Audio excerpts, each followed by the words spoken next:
Alright folks, Pitching Against 88, we are back! Playing Plants vs. Zombies 2! Heading on to Frostbite Caves. Explore the frozen wastes.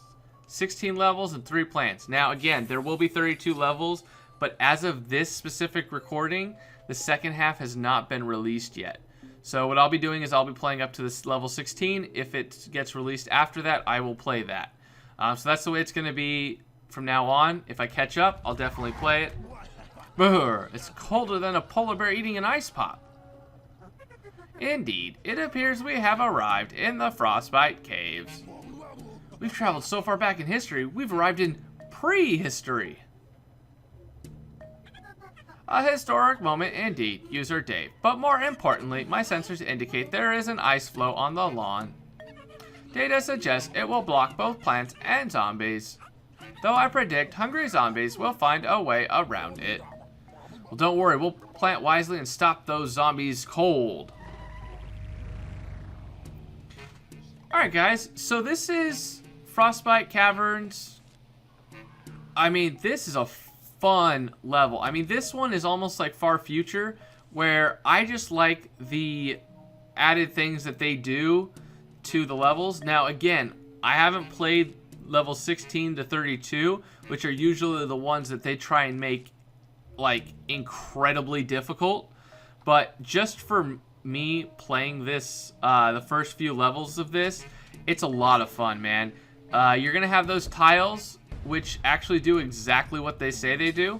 So if a zombie is in the very top row or in the very bottom row, it will actually move them into the row that it's pointed to.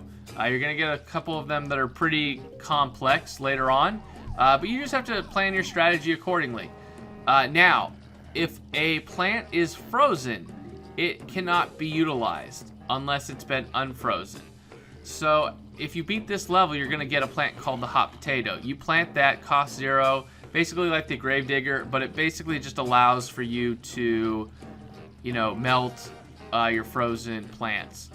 Now, if you don't melt it, the zombies will just walk right on by. So for instance, right now, the zombie was able just to walk straight through the walnut, which is fine. I mean, it's something that we kind of, you know, have for them. Now those arrows will of course get them to move. Now due to that, you can definitely do certain little things in terms of planning your plants.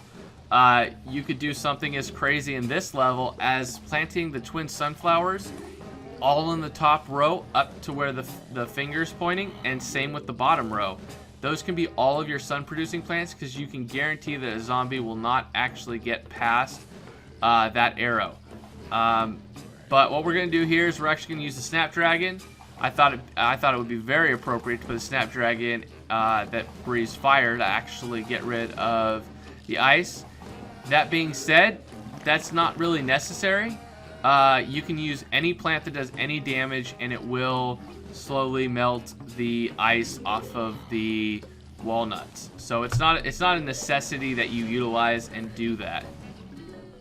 Because we're using the Snapdragons for fun, no use to using the winter melon. Using just a regular melon is something that we can definitely use. Because the coconut cannon helped me out so much in the last levels, I decided to bring him along, show him a little bit of love for us. So as you'll see right here, we'll definitely be utilizing that to plant and kind of take out some of these zombies. So what I would like to know now is in the comments, let me know how many of you guys have actually made it this far. Let me know how many of you guys I actually helped. Did I help anybody? I know that my videos are getting, you know, a few hundred views. I would like to think that, you know, I am helping people. So if I am helping people, let me know. I like to know that the work that I'm putting into this and the strategies that I'm kind of helping, you know, that I'm developing is actually working on some people. I know that there's some times where some plant foods come out where, you know, and they don't come out on others. I know that's super unfortunate. I wish it wasn't like that.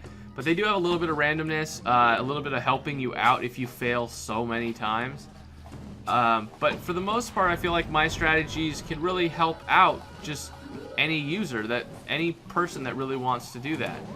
So the Buckethead in the middle row, you'll notice he really he can take a lot of damage from Snapdragons.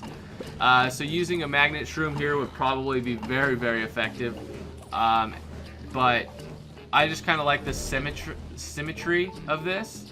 Really does a really good job of, you know, looking very, very nice. And this is going to be the hot potato.